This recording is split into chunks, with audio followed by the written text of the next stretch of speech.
sebenarnya terkait dengan persampahan, terutama persampahan ini baik di tingkat provinsi atau kabupaten atau bahkan di tingkat pedukuhan kelurahan ini kan menjadi salah satu problem yang sangat kompleks, problem yang sangat susah kita selesaikan, karena prinsip sampah itu semua orang menghasilkan sampah, tetapi tidak semua orang itu mau ke tempatan sampah. Ya, makanya dari itu kita yang dituakan di pedukuhan, kita yang beberapa penggerak yang ada di pedukuhan Munggur terutama, itu kita berusaha untuk menyelesaikan sampah itu selesai di tingkat padukuhan. Bahkan ke depan kita bisa menyelesaikan sampah itu bisa selesai di tingkat rumah tangga, kayak gitu. Jadi kita bermula dari permasalahan-permasalahan sampah yang ada di tingkat padukuhan dan laporan ataupun keluhan dari warga masyarakat, ya kita berusaha untuk bisa menyelesaikan sampah-sampah itu di tingkat padukuhan. Setelah TPA Piungan itu ditutup, kita juga agak kesulitan. Kita membuang sampah kemana? Banyak sampah, orang-orang yang membuang sampah di pinggir-pinggir jalan. Kebetulan pedukuhan kami itu berada di jalan raya, di pinggir jalan raya. Jadi sampah-sampah dari warga yang nggak tahu itu dari mana itu dibuang di situ, dibuang kayak gitulah. Terus kita berinisiatif seperti itu. Sampah ya itu harus bisa kita selesaikan kayak gitu. Salah satunya ya kita buat bank sampah, terus kita buat peringatan-peringatan tidak membuang sampah sembarangan seperti itu.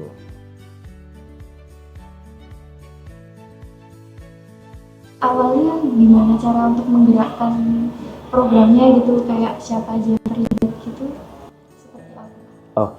Untuk awal itu awalnya kita kelola dengan beberapa teman-teman pemuda. Bahkan saya sendiri pun saya terjun di lapangan waktu itu. Saya terjun di lapangan, terus saya ambil sendiri dari teman-teman sampah itu, dari teman-teman sampah, dari beberapa nasabah, bahkan kita nembusi beberapa warga yang sudah berlangganan dengan nasabah sampah yang lain.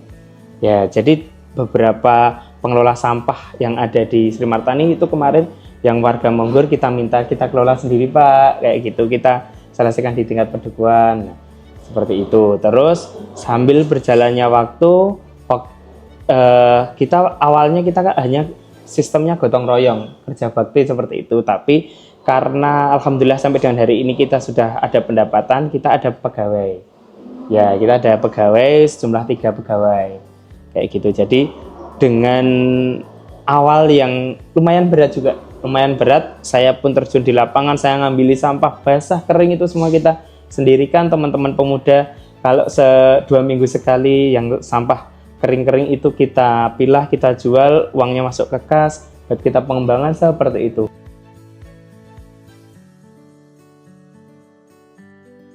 Terus itu terkait tahapan pemilahannya kayak gitu sampai ke pencatatan keuangannya gitu, itu mekanismenya seperti apa? Ya, dari awal memang kita kemarin kita tertibkan di manajemen. Manajemen kita harus tertib, baik itu sampah kering ataupun uang masuk dari masyarakat ataupun dari donatur, itu memang kita bukukan semua. Kita kita catat semua, apapun itu uang yang keluar ataupun masuk. Jadi untuk tahapannya waktu itu kita buat kepengurusan organisasi, ada ketua, sekretaris, bendahara, bahkan ada pendamping. Kebetulan saya yang dituakan, saya menjadi penasihat karena dari beberapa kepengurusan sudah kita ambilkan dari relawan-relawan itu yang mau dan dia tidak malu lah untuk mengelola sampah. Jadi kita buat kepengurusan, ketua, sekretaris, bendahara, dan seksi-seksi, sampai dengan kita punya tenaga kerja yang diawasi oleh teman-teman pengurus, serta untuk pengambilan kita sudah ada pegawainya sendiri gitu. Terus untuk yang mengambil uang bulanan dari masyarakat juga nanti sudah kita ada orangnya sendiri. Terus semua yang mencatatnya juga sudah semuanya sendiri. Jadi awalnya memang kita tertibkan di manajemen dulu, baru kegiatan di masyarakat alhamdulillah sampai dengan sekarang bisa berjalan.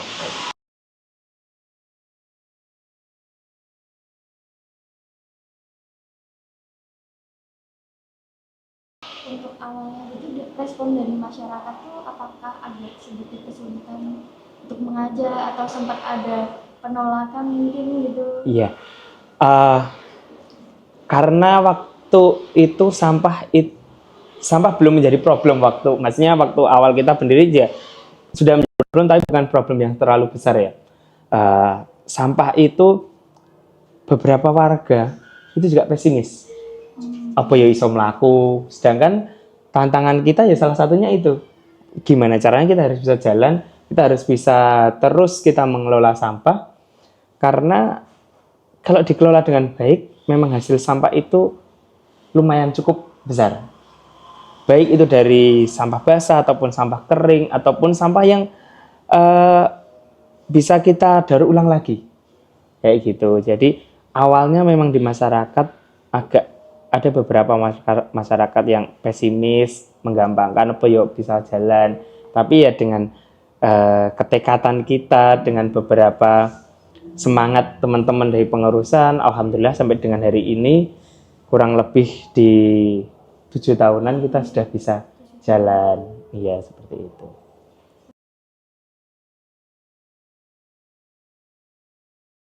Terus ada rencana gitu untuk pengembangan lebih lanjutnya lagi, inovasi mungkin gitu? Oke, untuk pengembangan sampai dengan hari ini kita berusaha untuk sampah basah itu bisa kita kelola sendiri. Baik itu nanti untuk kompos, untuk pupuk organik, ataupun nanti bisa kita jual kembali untuk media tanam seperti itu menjadi salah satu tujuan kita untuk sampah basah. Untuk sampah kering, beberapa warga di tempat kita juga sudah memanfaatkan kayak botol bekas, galon bekas untuk kerajinan-kerajinan tangan seperti itu yang bisa kita jual kembali. Kalau untuk tudung lampu yang seperti itu memang warga kita sudah ada yang membuat. Ya, kayak gitu. Jadi kalau untuk yang sampah kering yang sudah tidak bisa kita manfaatkan lagi, kita jual ke tempat rosok, ke tengkulak seperti itu. Dan alhamdulillah beberapa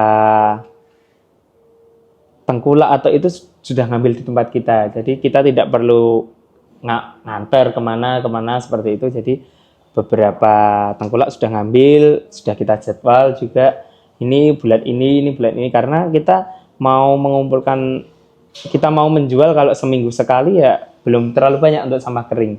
Kita mungkin menjualnya 1 bulan sekali seperti itu.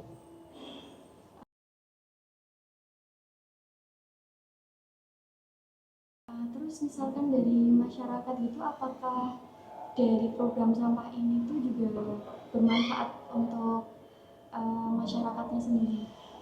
Kalau kemanfaatannya lebih banyak manfaatnya.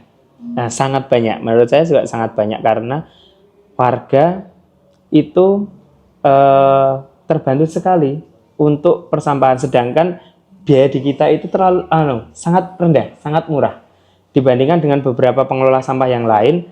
Di tempat kita per bulan itu untuk yang rumah tangga hanya kita mintai untuk di angka 30.000 satu bulannya. Untuk yang usaha kita mintai untuk di angka 40.000 per bulannya. Untuk yang UMKM, untuk yang usaha-usaha menengah yang baru berkembang, yang baru jalan, sampah itu kalau dia mau keluarkan, dia harus maksudnya kalau tidak dikelola di tingkat perdukuhan, biaya yang mereka keluarkan itu lumayan besar, di angka 70.000 sampai dengan 100.000 per bulan. Hampir sama di kota kalau di Padukuhan Munggur. Jadi kemanfaatannya baik itu di UMKM, di masyarakat ataupun di tingkat perdukuhan, itu kalau di tingkat perdukuhan alhamdulillah menjadi salah satu program unggulan kita juga pengelolaan sampah itu.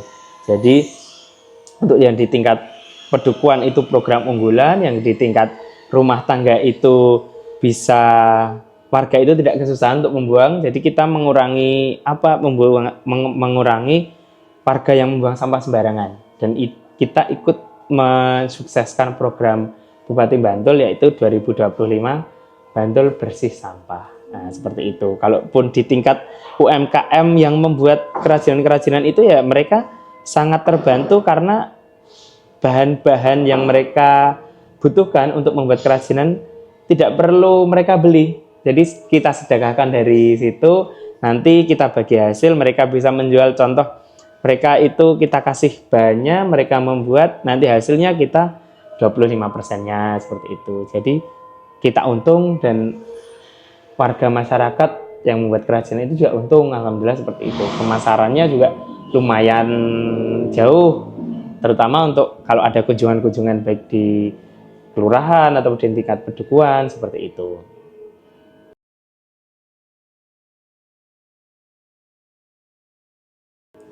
Kalau terkait kayak pemasaran produk-produk tersebut itu difasilitasi juga masuk ke program atau secara mandiri? Kalau untuk pemasaran, kebetulan salah satu program unggulan juga yang ada di Pedukuhan yaitu ada sekolah lansia, ataupun program unggulannya itu edukasi kesehatan lansia. Lah, salah satu yang kita jadikan satu program sampah dan lansia itu adalah pemasaran hasil dari pengelolaan sampah. Pengelolaan sampah yang berupa sampah kering yang sudah kita buat kerajinan, kita ekspokan atau kita sampaikan di situ waktu ada kunjungan yang dia mengunjungi pengelolaan lansia yang ada di tingkat pedukuhan. Terus program produk-produk unggulan dari sampah kita sampaikan di situ, kita jual di situ. Alhamdulillah dari beberapa kunjungan yang masuk, sampah-sampah yang tidak ada harganya ini tadi, tetapi kita bisa olah untuk kegiatan kerajinan, bisa kita jual kembali ke beberapa pengunjung. Nah, seperti itu. Itu yang kita jadikan satu program.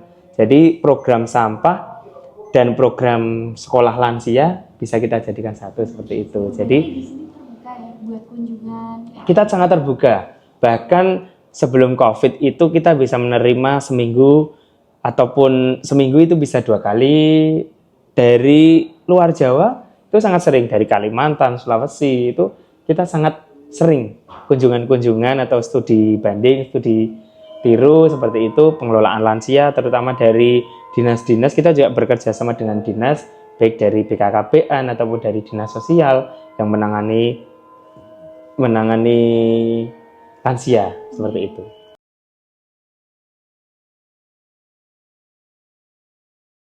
Program ini kan menarik banget ya. Itu tuh ada perlombaannya juga nggak sih kayak gitu di tiap kecamatan atau kota gitu sebenarnya?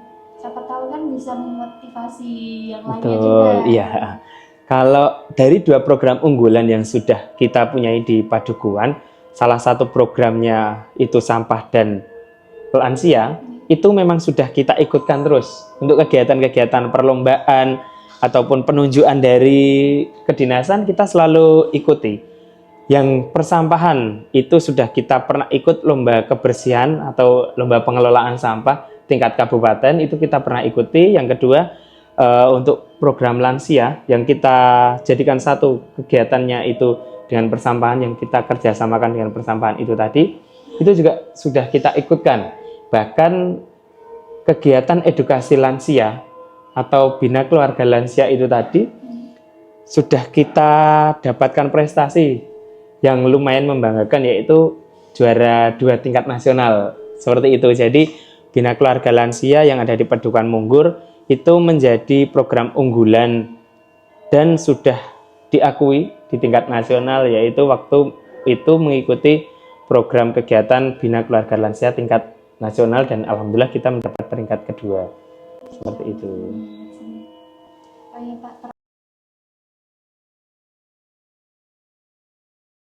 terakhir nih Pak, Iya. tanyain dari saya, apa gitu harapan Bapak untuk mungkin untuk masyarakat luas kayak gitu, barangkali bisa menjadi hal ini tuh bisa jadi percontohan Iya, seperti itu harapannya Bapak, atau mungkin barangkali untuk pemerintah kayak gitu terkait regulasi dan lain sebagainya. Oke. Kalau harapan ke depan, terutama untuk pengelolaan sampah, untuk pengelolaan sampah harapannya di masyarakat khususnya, saya mengingatkan untuk teman-teman ataupun warga yang ada di Pedukuhan Munggur, yaitu kita sadar untuk sampah. Jadi sampah-sampah yang bisa kita kelola selesai tingkat rumah tangga harapannya bisa selesai di tingkat rumah tangga, baik itu sampah yang bisa dipilah ataupun tidak bisa dipilah. Seperti itu, kalau bisa harapannya nanti bisa selesai di rumah tangga. Kalau seperti itu kan otomatis nanti beban, baik itu rumah tangga ataupun RT ataupun di pedukuhan juga tidak terlalu berat. Itu yang kedua, untuk harapannya di tingkat kedinasan, tingkat pedukuhan ataupun di tingkat dinas lingkungan hidup ataupun yang lainnya yang mengelola terkait dengan sampah, harapannya pedukuhan-pedukuhan yang peduli dengan sampah seperti ini harapannya bisa difasilitasi biar bisa lebih bagus lagi dalam mengelola sampah, baik itu difasilitasi untuk pengelolaan sampah basah ataupun sampah kering. Itu harapannya yang sudah berjalan bisa difasilitasi biar yang sudah berjalan seperti ini tidak berhenti nanti di tengah jalan, seperti itu. Terus untuk sebenarnya banyak di lingkungan kabupaten ataupun provinsi itu juga pedukuhan-pedukuhan yang sudah mengelola sampah, tapi ya salah satu pedukuhan Munggur kami juga alhamdulillah sudah bisa mengelola sampah. Untuk kedepannya tidak memberikan maksudnya tidak menggurui, tetapi bersama-sama kita belajar untuk pengelolaan sampah, baik itu sampah basah, sampah kering. Sebenarnya sampah itu nilai jualnya sangat tinggi. Nilainya baik itu sampah basah bisa kita jadikan kompos, pupuk organik maupun organik cair, organik yang yang kering seperti itu sangat berpotensi.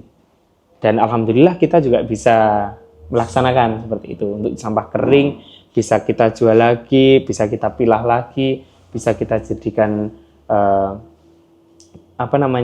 kerajinan seperti itu. Dan harapannya untuk ke depan dinas itu bisa memfasilitasi baik itu berupa alat ataupun bangunan rumah pilah, ataupun nanti bisa kita fasilitasi untuk pelatihan, sosialisasi. Nanti kita bisa disupport untuk rencana tindak lanjutnya seperti apa, seperti itu. Dan harapannya ke depan Munggur kegiatan sampah bisa berjalan terus, warga masyarakatnya sehat, terus pengelolaan sampah juga bisa berjalan, semuanya bisa berjalan, dan harapannya Munggur lebih makmur. Seperti itu. Oke, terima kasih ya Bapak. Sama-sama, Anji.